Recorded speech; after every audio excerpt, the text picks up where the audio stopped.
everyone, welcome to this very special edition of Agenda, where we're talking about the water crisis facing different states of India. I'm in Maharashtra village of Srirangpatna Taluk of Mandya district. This is in South Karnataka, and the water crisis here is taking a toll on the crops. Drinking water remains an issue in a very early summer, which has become very, very hot.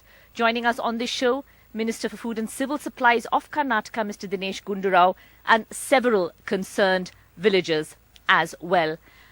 Mr. Gundurao, if I could come to you first of all, very simply, we have extremely low levels in the reservoirs of Karnataka, very low levels indeed. KRS, for example, at 20% of its capacity. How bad is the situation in the state at the moment? Well, it is an unprecedented situation in Karnataka that we are facing. Like you said, the water levels in all our dam storage levels are very, very low.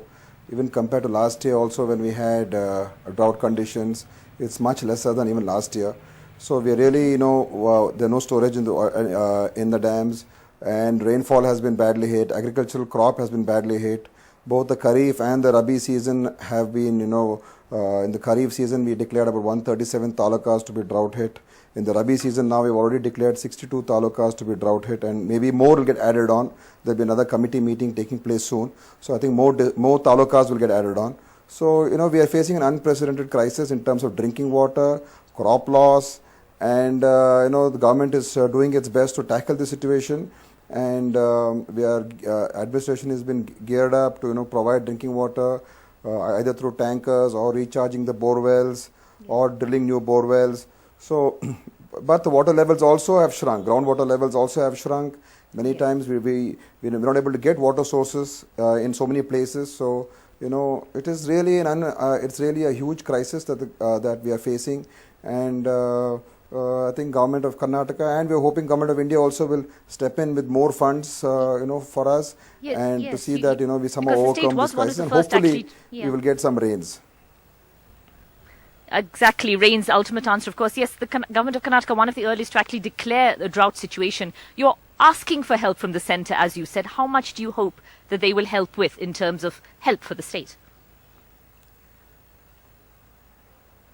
See, what's happened is under the NDRF, we have received about 1,500 crores, where we had made a request of, I think, more than 5,000 crores. Our total crop loss was 22,000 crores. And we had made a memorandum requesting about 5,000 crores. And we've got about 1,500 crores from Government of India under NDRF. Okay. And more than that, under the SDRF, the State Disaster Response Fund, I think is where we are really losing out on lots of money.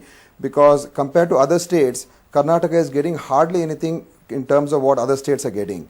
So I think this is where I think we need to really put pressure on Government of India to revise the allocations for Karnataka and see that we are just getting 200 crores this year under the SDRF funds, whereas our total for 5 years is just coming up to, I think, about 1,200 crores.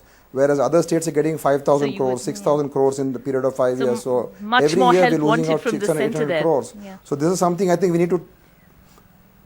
Yeah, we require really, I think we'll have to put more pressure on Government of India to revise our SDRF norms and get more monies from Government of India. Now you spoke also about borewell, the difficulty of the levels of water going down. Now, where we are right now is in a private farm in Maharashtra, where the owner of the farm is actually letting his borewell water be used by the villagers around. About 2,000 people coming here to collect water. ನೀವು ನಿಮ್ಮ ನೀರು ಕೊಡ್ತಾ ಇದ್ದೀರಲ್ಲ ನಿಮ್ಮ ಬೆಳೆದಿಂದ ಯಾಕೆ ಈ ತರ ಮಾಡ್ತಾ ಇದ್ದೀರಾ? ಜನಗಳು ಕಷ್ಟ ನೋಡ್ಲಾರ್ದನೆ ಕೊಡ್ತಾವಿ. ನಮ್ಮ ನೀರ ಕಾವೇರಿ ನೀರಾವರಿ ತಗೊಂಡು ಎಲ್ಲೋ ಕುಡಿತಾವ್ರೆ. ಅದು ನೋಡಿ ನಾವು ಆದಷ್ಟು ಕೊಡ್ತಾವೆ. ಅವರು ಒಂದು ಜಿನ್ವೆಲ್ಲ ಕಾದು ಒಂದೊಂದು ಜೋರ್ಗೆ ತಗೋಯ್ತಾವ್ರೆ. He's saying that the Kaveri River, which is so close, being drunk by other people, but he could not see the suffering of the people, so he's letting his borewell water be used by the villagers. Madhemavre, ನೀವು ಇಲ್ಲಿಗೆ ಬರ್ತಾರಲ್ಲ ನೀರು ತಗೊಳಕ್ಕೆ, ಅದಿಲ್ಲ ಅಂದ್ರೆ ಯಾವ ತರ ಕಷ್ಟ ಆಗುತ್ತೆ? ಇದಿಲ್ಲ ಅಂದ್ರೆ ನಮ್ಗೆ ಫಿಲ್ಟರ್ ನೀರೇ ಇಲ್ಲ ಮೇಡಮ್, ತುಂಬಾ ತೊಂದರೆ ಆಗುತ್ತೆ. ಹೊಳೆಯಲ್ಲಿ ಮತ್ತೆ ನಿಂತಿರೋ ನೀರು ಪೈಪ್ ಹೊಡೆದೋಗಿದ್ರೆ ಆ ಪೈಪ್ಗಳಲ್ಲಿ ಚೋಲ್ಗೆ ಬಿಂದಿಗೆ ಇಟ್ಕೊಂಡು ಅದ್ರಲ್ಲಿ ಇಡ್ಕೊಂಡು ಅದನ್ನ ಬಟ್ಟೆ ಸೋಸಿ ಕುಡಿದ್ರೆ ಕುಡ್ದಂಗಿಲ್ಲ ಮೇಡಮ್. ಅದು ಕಾಲರನೋ ಇನ್ನೊಂದು ಯಾವ್ದೋ ಕಾಯಿಲೆ ಬಂದು ಜಾಂಡಿಸು ಇನ್ನೊಂದು ಅತಿಯಾದ ಕಾಯಿಲೆಗಳೆಲ್ಲ ಇದರಿಂದ ಹರಡಿ ನಮಗೆ ತುಂಬಾ lots of diseases coming from the water because the water itself not very clean, and without this water things would be really, really difficult indeed. So many villagers actually come here to this plantation, this order to actually make use of the water there. ನಿಮಗೆ ಕುಡಿಯುವ ನೀರು ಹೆಂಗ್ manage ಮಾಡ್ತೀರಾ? ಕುಡಿಯೋ ನೀರು ಅಂತಂದರೆ ನಮ್ಮ ತೋಟದಿಂದ ನಮಗೆ ಕುಡಿಯೋ ನೀರು ಸೌಲಭ್ಯ ಆಗುತ್ತೆ ಮೇಡಮ್ರೆ. ಈ ತೋಟ ಬಿಟ್ಟರೆ ನಮಗೆ ನೀರಿಗೆ ಸೌಲಭ್ಯ ನಮ್ಗೆ ಇನ್ನೆಲ್ಲೂ ಸಿಗೋದಿಲ್ಲ. ನಾವು ಕಟ್ಟೆ ಕಾವಲಿ ಹುಡಿಕೊಂಡು ಹೋಗಿ ನೀರು ತರಬೇಕಾಗುತ್ತೆ. ನಮ್ಗೆ ತುಂಬ ಕಷ್ಟ. Yes. So she's saying if this water was not available, they'd have to travel for water, they'd have to go look for it. Fortunately, the owner of this plantation being kind enough, but of course, water from the Kaveri not being supplied to these villages, despite their living so close to the river, so close to the KRS dam, which provides drinking water to Mysuru and Bengaluru. We went around the Srirangapatna taluk today. Irrigation water has of course stopped. No irrigation water being supplied, only drinking water now from the KRS dam. And as a result, crops in the field, standing crops in the field, facing a lot of difficulties. The farmers who went ahead and planted sugarcane wondering if they did the right thing. Srirangapatna taluk of Mandya district. This is, or rather was, a paddy field. Normally at this time of year, it would be filled with young paddy with water in it. But this year, paddy was not planted because there was just not enough water, and water is not being released for irrigation at this point of time. ಬಹಳ ಕಷ್ಟ ಇದೆ. ಭತ್ತ ಅಂತ ಇಲ್ವೇ ಇಲ್ಲ. ಮತ್ತೆ ಕಬ್ಬು ಇದಂತದೆಲ್ಲ ಪೂರ್ತಿ ಒಣಗೋಗಿದೆ. ಬಹುಶಃ ನನ್ನ ಇತಿಹಾಸದಲ್ಲಿ ನಾನು ನೋಡಿರೋ ಇದರಲ್ಲಿ ಯಾವಾಗಲೂ ನಮ್ಮ ಈ ಭೂಮಿ ಖಾಲಿ ಇರ್ತಿರಲಿಲ್ಲ. The authorities are preserving the water in the KRS dam for drinking purposes and had warned the farmers not to plant sugarcane as irrigation water would not be released. Farmers asked, what was the alternative? Many went ahead and planted sugarcane and are selling the drying crop for what they can get.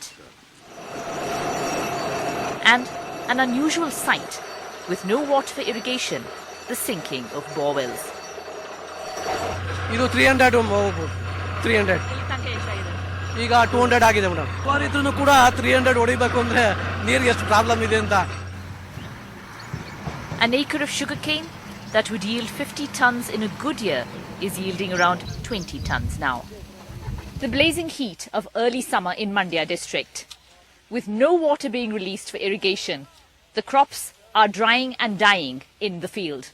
A very unusual sight for this usually well-irrigated area. With Alphonse Raj, Maya Sharma in Mandya district of Karnataka for NDTV. Mr. Gundarao, as we saw, of course, the government of Karnataka taking that decision that no water to be released from the dam for irrigation purposes, only for drinking water. How much more time do we have when it comes to drinking water for the big cities of Mysuru, Bengaluru, thirsty cities those are indeed? I think as far as drinking water goes, I think they've managed to keep enough storage to last till May, and I think hopefully by then we'll start getting rains. In April we should get some rains, and May definitely I think the monsoon starts, so we should get more rains. But I think you should also look at South Karnataka, though it is facing problems, but the North Karnataka is facing a bigger crisis in terms of, here you just heard the farmers saying that 300 feet, but in many places, in some parts of Kolar, South Karnataka, and many parts of North Karnataka, you got to go 800 meters, 800 feet, 1000 yes. feet, you know. So the depths have really increased over there. So groundwater levels are much, much lower there. So the crisis in the North Karnataka region is much, much higher, and it's even more storage in the Krishna, storage in the Krishna dams Almaty very low there. indeed. Yes. And also, like you said, everywhere we have now kept all the storage mainly for drinking water, because that's the top priority. And also for some of the water to be used for power generation. You know, that's another problem that we're facing. Okay. We have the capacity to generate power in the thermal plants, but we're not able to generate the power because it also requires water. And that's another double whammy that we're facing. So without the power, you can't lift water from the tanks and bore wells. But to get the power also, we need some water. So, you know, it's we have not seen this kind of situation in the last 40, 45 years. And I think this is one of the worst droughts we've seen in the last half a century. So this is definitely a big challenge for us, and we are trying our very best, and government is saying there's no compromise on very spending money. We will give whatever money is required. Yeah. But so but we are working at it, and hopefully we will be able to increase power generation also should increase. ಏನಾದರೂ ಹೇಳಬೇಕಾಗಿತ್ತಾ minister? ಹೌದು madam, ಖಂಡಿತವಾಗ್ಲೂ ಹೇಳ್ಬೇಕು. ದೀಪದ ಕೆಳಗೆ ಕತ್ಲು ಅನ್ನೋವಾಗೆ KRS ನಮ್ಮ taluk Srirangapatna taluk 100 metre ಅಂತರದಲ್ಲಿ ಇದೆ. ಕೈ ಕೆಡಕಿದ್ರೆ ನಮಗೆ ಒಳೆ ಸಿಗುತ್ತೆ, ಆದ್ರೂ ನಮಗೆ ನೀರಿಲ್ಲ ಕುಡಿಯೋಕೆ.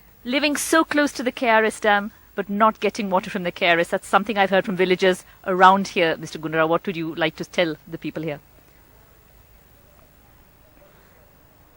Yeah, because of the situation, I think, in a way they are lucky that they're close to the water source and they can at least drill bore wells and get water.